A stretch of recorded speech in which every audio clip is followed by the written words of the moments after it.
sejarah kami, yaitu tentang Kerajaan Majapahit dan Kerajaan Bali. Kami dari kelas 10 TKP 1 ingin kami memperkenalkan diri terlebih dahulu. Saya Jessica Nuriani, Saya Nazah Rustia Chandra, saya Siti Zara Tulanditi, saya Alfira Maulidia, saya Saskia Inggara Puliani. saya akan menjelaskan pengertian dari Kerajaan Majapahit. Kerajaan Majapahit merupakan kerajaan Hindu-Buddha terbesar di Indonesia yang berdiri pada abad ke-13 hingga abad ke-16. Majapahit didirikan oleh Raden Wijaya pada tahun 1293, seorang menantu dari Kertanegara, raja terakhir Singgasari.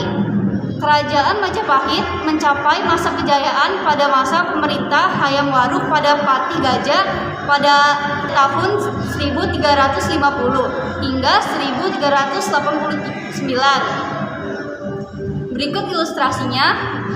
Kerajaan Majapahit.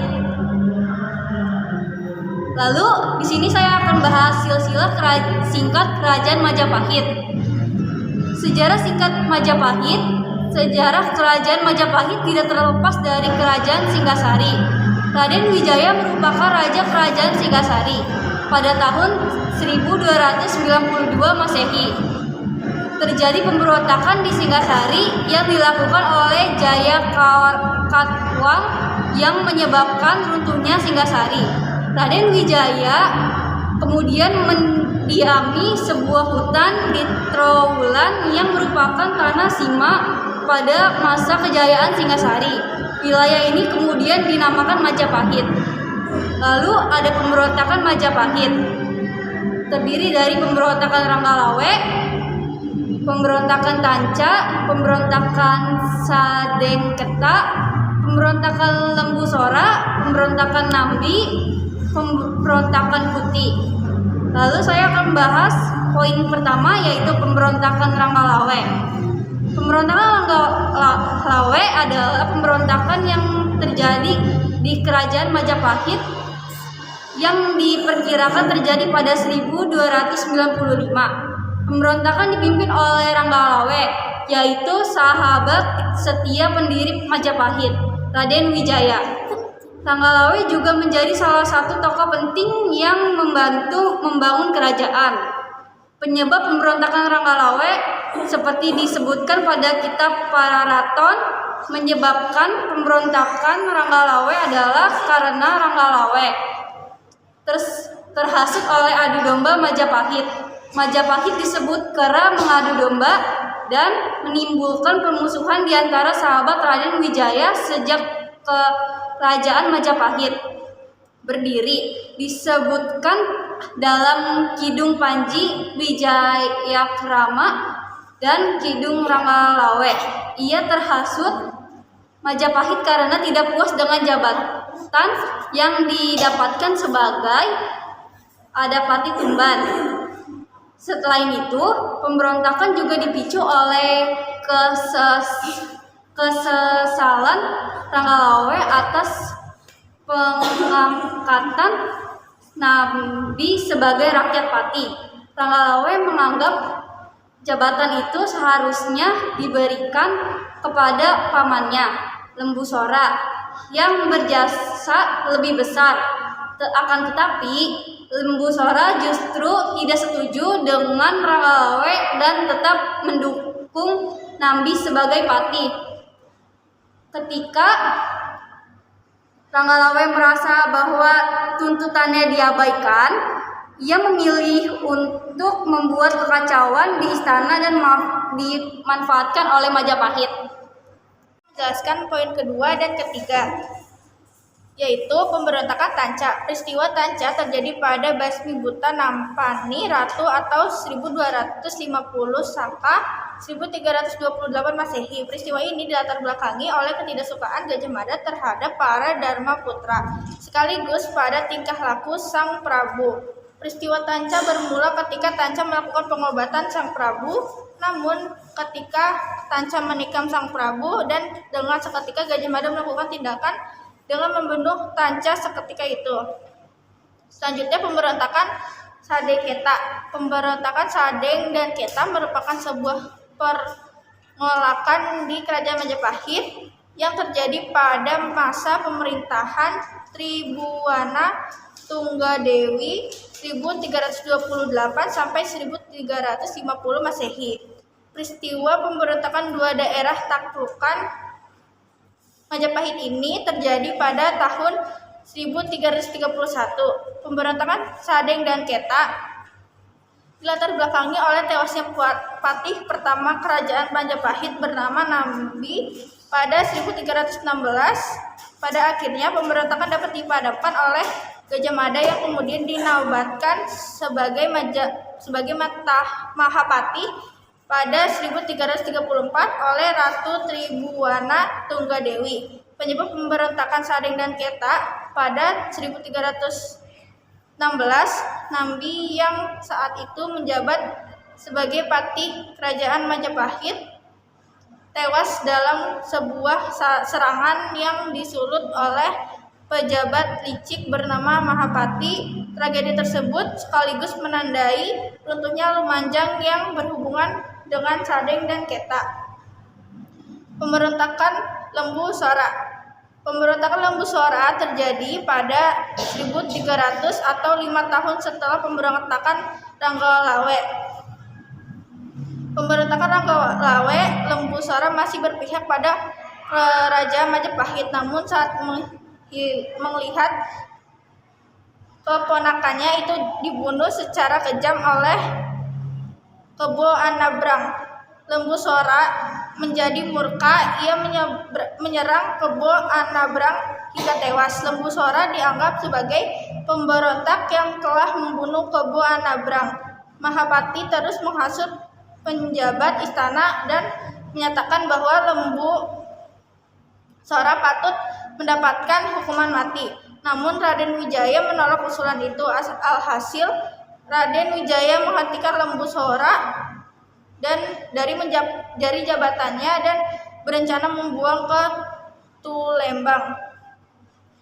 Selanjutnya pemberontakan Nambi. Pemberontakan Nambi terjadi ketika Kerajaan Majapahit di bawah kepemimpinan Raja Jayanegara pada 1309 sampai 1328. Penyebab pemberontakan akibat fitnah pejabat licik Mahapati. Mahapati yang mengincar jabatan patih mengadu domba antara Nambi dan Raja Jayanegara. Nambi adalah salah satu sahabat Raden Wijaya sebagai Ranggalawe, Kebo Anabrang, dan Lembu Sora. Ia juga turut merintis pendirian kerajaan Majapahit. Nambi dinobatkan sebagai patih pertama sejarah Majapahit oleh Raden Wijaya atas kesetiaan dan jasanya. Mahapati berhasil menyingkirkan Ranggalawe, Kebo Anabrang, dan Lembu Sora sekitar tahun 1295 hingga 1300. 3. Pemberontakan akibat fitnah Mahapati. Selanjutnya pada poin keempat, yaitu ada pemberontakan Kuti, di mana pemberontakan Kuti di Kerajaan Majapahit terjadi pada masa pemerintahan Raja Jayanegara. Rakuti merupakan anggota Dharmaputra. Dalam kitab Peraton disebutkan bahwa Dharmaputra berarti pegawai istimewa istana yang disayang raja. Pemberontakan Kuti berhasil dipadamkan oleh Gajah Mada. Saat Rakuti berhasil menduduki ibu kota, Gajah Mada mengatur siasat dengan mengatakan bahwa Jayanegara telah tewas dalam pelariannya. Mendengar kabar itu, para pejabat istana dan rakyat sedih.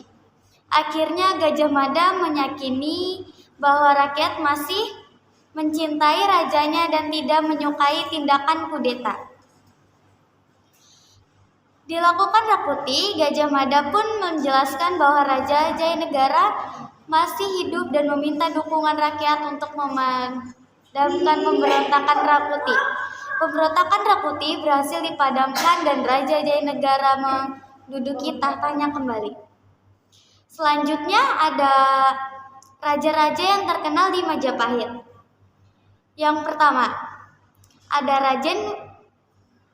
Raden Wijaya yang menduduki dari tahun 1293 sampai 1309 Masehi. Yang kedua ada Sri Jayanegara yang menduduki dari tahun 1309 sampai 1328 Masehi. Yang ketiga ada Tribhuwana Tunggadewi yang menduduki dari tahun 1328 sampai 1350 Masehi. Yang keempat ada Hayam Wuruk yang menduduki dari tahun 1350 sampai 1389 Masehi. Yang keenam ada Wikramawardhana yang menduduki dari 1389 sampai 1429 Masehi. Yang ketujuh ada Dihayu Kencana Wungu yang menduduki dari 1429 sampai 1447 Masehi. Yang kedelapan ada Prabu Wijaya I yang menduduki dari 1447 sampai 1451 Masehi. Yang selanjutnya ada Prabu Brawijaya II yang menduduki dari 1451 sampai 1453 Masehi. Selanjutnya ada Prabu Brawijaya III yang menduduki dari 1456 sampai 1466 Masehi. Yang selanjutnya ada Prabu Brawijaya IV yang menduduki dari tahun 1466 sampai 1468 Masehi. Yang selanjutnya ada Prabu Brawijaya V yang menduduki dari tahun 1468 sampai 1478 Masehi. Selanjutnya ada Prabu Brawijaya VI yang menduduki tahun dari 1478 sampai 1489 Masehi. Selanjutnya ada Prabu Brawijaya VII yang menduduki dari 1489 sampai 1527 Masehi. Selanjutnya ada masa kejayaan Kerajaan Majapahit. Kerajaan Majapahit mencapai masa kejayaannya ketika masa kepemimpinan Hayam Wuruk yang menduduki dari tahun 1350 sampai 1389 Masehi. Sumpah Pelapa yang dicetuskan oleh Gajah Mada memiliki arti untuk menaklukkan Nusantara di bawah Majapahit. Kejayaan Majapahit tidak terlepas pula dari armada laut di bawah Empu Nala. Selama berjaya Kerajaan Majapahit menjadi pusat perdagangan dengan komoditas ekspor yaitu lada, garam, dan lengkeng. Selanjutnya ada runtuhnya Kerajaan Majapahit. Pasca meninggalnya Gajah Mada dan Hayam Wuruk, Kerajaan Majapahit mengalami kemunduran. Hal ini diakibatkan oleh kurangnya cakap penerus Hayam Wuruk untuk mengelola wilayah kekuasaan Majapahit. Berikut ada faktor runtuhnya Majapahit. Banyak wilayah taklukan yang melepas dari terdapat konflik perbuatan tahta. Meletusnya perang para Grek semakin berkembang pengaruh Islam di Jawa.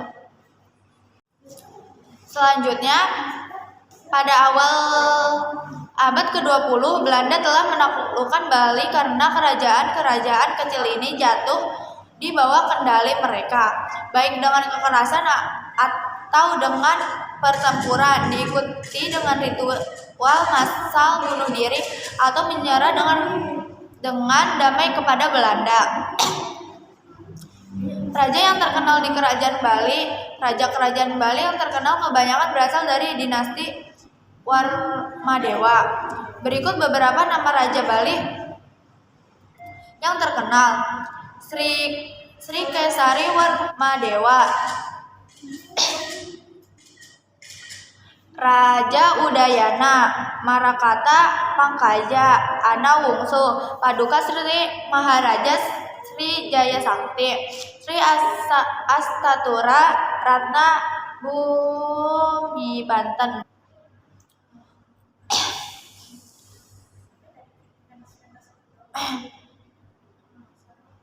Siapa pendiri Kerajaan Bali? Sri Kesari dianggap sebagai pendiri dinasti Warmadewa, penguasa Bali yang diketahui paling makmur selama beberapa generasi sebelum ekspansi dari Pulau Jawa. Masa kejayaan Bali